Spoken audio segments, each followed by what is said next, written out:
नमस्कार दोस्तों, मैं हूं सुरेश गुप्ता। आप सभी का स्वागत है इस मेरे चैनल पर। दोस्तों, जब हम कोई पोर्ट्रेट फ़ोटोग्राफी करते हैं, ख़ास तौर पे अगर किसी वेडिंग में कर रहे हो या किसी बच्चे का शूट कर रहे हो या कभी गार्डन में, पार्क में, कहीं भी हम जब किसी का पोर्ट्रेट लेना चाहते हैं तो हमारी पूरी कोशिश ये रहती है कि हमारे फ़ोटो के बैकग्राउंड जितने ज़्यादा ब्लर्ड आएंगे उतना अच्छा हमारा पोर्ट्रेट निकल कर आएगा। तो दोस्तों, बेसिकली क्या होता है कि पोर्ट्रेट हमारा कैसा आएगा, पोर्ट्रेट में ब्लर हमारा कैसा आएगा, ये इस बात पर डिपेंड करता है कि ब्लर्ड बैकग्राउंड के लिए हमारे कैमरे में, हमारे लेंस में जो जो ज़रूरतें रिक्वायर्ड हैं वो ज़रूरतें हमारे कैमरे में या हमारे लेंस में अवेलेबल हैं या नहीं है। उसके अलावा भी लेंस और कैमरे की तो अपनी खासियत होती ही है। उसके अलावा बहुत सारे सिचुएशन, सर्कमस्टांसेस ऐसे होते हैं जिसकी वजह से आप अपने फ़ोटोज़ में ब्लड पैदा कर सकते हैं। तो बेसिकली दोस्तों, आज इस वीडियो में हम आपको ये बताएंगे कि अगर आपको अपने फ़ोटोज़ में ब्लड बैकग्राउंड प्रोड्यूस करना है तो उसके लिए क्या क्या रिक्वायरमेंट होनी चाहिए। तो बेसिकली किसी भी फ़ोटोज़ में ब्लड बैकग्राउंड के लिए 4 मेजर चीज़ें होती हैं। इन 4 चीज़ों का अगर आपने ख्याल किया तो आपके फ़ोटोज़ में बहुत सुंदर ब्लड इफ़ेक्ट आएगा, जिसको कि बुके इफ़ेक्ट भी बोलते हैं। तो 4 चीज़ें क्या हैं वो मैं आपको बारी बारी से बताता हूँ। सबसे पहला और मेजर जो इम्पॉर्टेंट आइटम होता है वो होता है कि आपने अपने लेंस में कौन सा अपर्चर यूज़ किया है। तो दोस्तों, जितना बड़ा से बड़ा अपर्चर होगा उतना ज़्यादा आपके बैकग्राउंड में ब्लड आएगा, क्योंकि क्या होता है, जैसे जैसे अपर्चर बढ़ता जाता है उसकी लेंस की डेप्थ ऑफ फील्ड जो है बहुत कम हो जाती है। तो बहुत पास तक की चीज़ें भी फोकस में नहीं होती, सिर्फ बिल्कुल जो नज़दीक की चीज़ें होती है वही फोकस में होती हैं। उसके अलावा बाकी सारी चीज़ें जो है ब्लड होने लगती हैं। उसके बाद सेकंड नंबर पर आता है कि आपके लेंस का फोकल लेंथ कितना है। तो आपके लेंस का फोकल लेंथ जितना ज़्यादा होगा उस लेंस से आपके द्वारा ली गई जो फ़ोटोज़ होंगी उसमें सबसे ज़्यादा ब्लड बैकग्राउंड पैदा होगा, मतलब बैकग्राउंड की चीज़ें आउट ऑफ फोकस हो जाएंगी। तो मान लीजिए अगर आपने बिल्कुल एक वाइड एंगल लेंस से फ़ोटो खींचने की कोशिश की, 18 mm है या 20 mm है, तो उसमें आपका ब्लड इफेक्ट नहीं आएगा। लेकिन वही फ़ोटो अगर आपने 80 mm, 100 mm, 150 mm, 200 mm से इससे अगर आपने फ़ोटो लेना चाहा तो आपका बैकग्राउंड जो है बहुत ज़्यादा ब्लर्ड हो जाएगा। उसके बाद तीसरी जो इम्पॉर्टेंट चीज़ आती है वो आती है कि आपके ऑब्जेक्ट से, आपके सब्जेक्ट से आपका बैकग्राउंड कितनी दूरी पर है। अगर मान लीजिए आपके बैकग्राउंड से आपका जो सब्जेक्ट है बहुत पास में है तो बैकग्राउंड सेपरेशन उस केस में नहीं होगा। जब बैकग्राउंड सेपरेशन नहीं होगा तो बैकग्राउंड जो है ब्लर्ड भी नहीं होगा। तो इसके लिए मैंडेटरी है कि आपका बैकग्राउंड आपके सब्जेक्ट से जितना दूर होगा उतना ज़्यादा आपके फ़ोटोज़ में ब्लड बैकग्राउंड अफेक्ट आएगा, बुके इफेक्ट सबसे ज़्यादा आएगा।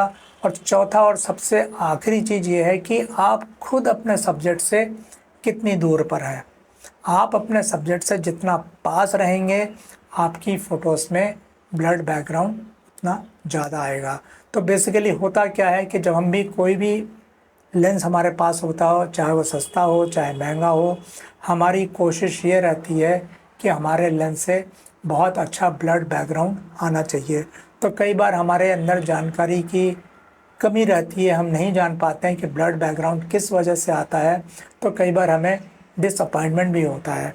तो दोस्तों, इसीलिए मैं आपको इस पूरा डिटेल में भी समझाने वाला हूँ कि आपके पास लेंस कोई सा भी हो, आप उससे ब्लड बैकग्राउंड अचीव कर सकते हैं। वो अलग बात है, किसी लेंस में ज़्यादा ब्लड इफेक्ट आएगा, किसी लेंस में कम आएगा, लेकिन ऐसा नहीं है कि लेंस में ब्लड इफेक्ट नहीं आएगा। तो देखिए, सबसे पहले हम बात करते हैं कि अगर मान लीजिए आपके पास 70-200 mm का लेंस है, 70-200 mm का लेंस है, f2.8 का लेंस है, तो ये सबसे ज़्यादा आइडियल माना जाता है ब्लड बैकग्राउंड फ़ोटोग्राफी के लिए। से आपने देखा होगा वेडिंग वगैरह में जो फ़ोटोग्राफर्स हमारे जो बहुत अच्छे पोर्ट्रेट और कैंडिड शॉट्स लेते हैं उसमें लेंस सबसे ज़्यादा काम आता है, क्योंकि सबसे बड़ा अपर्चर है f2.8 का, फोकल लेंथ इसकी सबसे बड़ी है 200 की। तो जब इसको हम 200 mm पे रख के और f2.8 अपर्चर पे रख के जब हम फ़ोटोज़ लेते हैं तो बैकग्राउंड सेपरेशन बिल्कुल हो जाता है। मतलब हमारी जो ऑब्जेक्ट है उसके पीछे का बैकग्राउंड हमको सिर्फ और सिर्फ खाली हेजी सा दिखता है, खाली उसका कलर नज़र आता है, बाकी वो लीव्स हैं या कर्टेन है आपको कुछ समझ में नहीं आया, पर बहुत ही शानदार बुके इफेक्ट निकल कर आता है। तो ये तो बात हो गई आपकी कि बहुत आपके पास आइडियल कंडीशन में बहुत अच्छी क्वालिटी का लेंस अवेलेबल है। अगर मान लीजिए आपके पास इस लेवल का लेंस अवेलेबल नहीं है तो सेकंड नंबर पर आते हैं आपके प्राइम लेंस। प्राइम लेंस की खासियत क्या होती है कि इसके अपर्चर बहुत बड़े होते हैं, नॉर्मली ये 1.8, 1.4, 1.2 तक में आते हैं। कॉस्ट भी कम होती है इनकी, फोकल लेंथ इनकी ज़रूर थोड़ी सी कम रहती है, जैसे मान लीजिए 35 mm के आते हैं, 50 mm के आते हैं, 85 mm तक के भी आते हैं। इनसे जब आप फ़ोटोज़ लेते हैं, पोर्ट्रेट लेते हैं, इसमें भी आप बैकग्राउंड ब्लर बहुत अच्छा निकाल सकते हैं। आपका सेपरेशन बैकग्राउंड का बहुत अच्छा हो जाएगा, खास तौर पे अगर आप 1.4 या 2.8 अपर्चर के ऊपर जब किसी का फ़ोटो लेते हैं तो उस केस में क्या होगा कि आपका बैकग्राउंड बहुत ज़्यादा ब्लर्ड हो जाएगा, उसमें आपको बुके इफेक्ट बहुत शानदार मिलेगा। लेकिन अभी आज जो मैं बात करने वाला हूँ वो उन लोगों के लिए बात करने वाला हूँ जिनके पास इनमें से कोई सा भी लेंस नहीं है, सिंपल सा एक किट लेंस है, जैसे कि मान लीजिए 18-140 है, 18-135 है, 18-105 है, 18-105 या 18-150 कैनन का, इस तरह के जो लेंस होते हैं उसमें आपने देखा होगा कि मैक्सिमम अपर्चर उसमें 3.5 या 4.5 का ही होता है। तो उससे जब आप फोटोग्राफी करते हैं तो आपको ब्लड इफेक्ट थोड़ा सा नहीं मिलता है, तो हमारे फोटोग्राफर्स को कई बार निराशा हो जाती है कि साहब हमारे पास तो इस लेवल का लेंस है ही नहीं, तो हम कैसे शूटिंग करें, हमारे पास ब्लड इफेक्ट नहीं आता। तो दोस्तों आज मैं बताऊंगा आपको कि आप इस वाले लेंस से भी ब्लड इफेक्ट बहुत अच्छे से ला सकते हैं अपनी फ़ोटोग्राफी में। आप याद कीजिए हमारे वो 4 पॉइंट हमने आपको शुरू में बताए थे कि हमारा अपर्चर बड़ा से बड़ा होना चाहिए, हमारा फोकल लेंथ ज़्यादा से ज़्यादा होना चाहिए, हमारा बैकग्राउंड सब्जेक्ट से ज़्यादा दूर होना चाहिए, और हमारा जो प्लेसमेंट है कैमरे का वो हमारे सब्जेक्ट से नज़दीक होना चाहिए। तो अब आप देखिए मैं आपको ब्लड इफेक्ट दिखाता हूँ कि कैसे आएगा। आप अपने कैमरे का सबसे बड़ा जो फोकल लेंथ है वो लगा दीजिए। तो मान लीजिए आपका 135 है, 105 है, 150 है, जो भी है, तो क्रॉप फैक्टर अगर आपके मान लीजिए जो 135, 150 और 105 जो भी है, ये क्रॉप सेंसर कैमरे की ही बात हो रही है, तो इसमें क्रॉप फैक्टर लगता है। तो अगर मान लीजिए नाइकॉन और सोनी अगर है तो उसमें 1.5 से मल्टीप्लाई हो जाएगा, और कैनन अगर है तो उसमें 1.6 से मल्टीप्लाई हो जाएगा। तो मान लीजिए अगर आपका 150 का लेंस है तो 150 का 1.5 गुना हो जाएगा आपका नाइकॉन के केस में और सोनी के केस में। और तो करीब आपके समझ लीजिए कि 200 मिलीमीटर से ऊपर की फोकल लेंथ तो आपकी वैसे ही हो जाएगी। तो इसमें मतलब ये हुआ कि आपने फोकल लेंथ तो अचीव कर लिया जो आपका डिज़ायर्ड है। अब उसके बाद आपको अपर्चर चाहिए। तो अपर्चर आपके कैमरे में जब आप 135 का लेंस लगा देंगे या 150 के फोकल लेंथ लगा देंगे या 105 के फोकल लेंथ लगा देंगे, तो आपका सबसे बड़ा जो डायफ्राम अवेलेबल होगा वो नॉर्मली आपका 5.6 होगा, 6.3 होगा, इसके आसपास का होगा। कोई बात नहीं, आप अपने लेंस का 6.3 अपर्चर लगा दीजिए। आप अपने लेंस का 150, 135, 140 जो भी फोकल लेंथ है वो लगा दीजिए, और उसके बाद आप अपने सब्जेक्ट को ऐसी जगह प्लेस कीजिए कि बैकग्राउंड बहुत दूर हो। दूर मतलब कम से कम 20, 25, 30 फीट पे अगर कोई बहुत सुंदर मान लीजिए गार्डन है, बहुत सुंदर फूलों की क्यारी है, बहुत सुंदर कोई मतलब इस तरह की कोई भी इस तरह का झाड़ झंखाड़ इस तरह के हैं जिसमें बहुत सुंदर सुंदर फूल लगे हों, उसको आप अपने सब्जेक्ट से करीब 20 फीट की दूरी पे प्लेस करवा दीजिए। और अगर ये कुछ ना मिले तो शादियों में देखा होगा आपने, छोटे छोटे बल्ब की सीरीज़ रहती है, वो ले लीजिए आप। तो बल्ब की सीरीज़ अगर 20-25 फीट की दूरी पर है तो आप उसको उस तरह से अपने सब्जेक्ट को प्लेस कीजिए कि पीछे से वो बल्ब की सीरीज़ दिखाई दें, फूल पत्तियाँ दिखाई दें, कोई पेड़ दिखाई दे बड़ा सा, या इस तरह का कोई भी बैकग्राउंड आप सेलेक्ट कर लीजिए। और आप अपने कैमरे को इतना नज़दीक ले जाइए सब्जेक्ट के कि उसका हेडशॉट या वेस्ट तक का पिक्चर आपके फ्रेम में आ जाए। तो आप कभी भी इस तरह का, जब आपके पास किट लेंस से जब आप फ़ोटोज़ लेते हैं तो फुल शॉट लेने की कोशिश मत करिएगा। आप या तो हेड शॉट लीजिए या वेस्ट तक की फ़ोटो लीजिए, और उसके बाद आप अपने सब्जेक्ट को प्लेस करिए अपने तरीके से व्यू फाइंडर के अंदर, और जो भी एंगल आपको सूट करता है उस एंगल पे प्लेस करिए।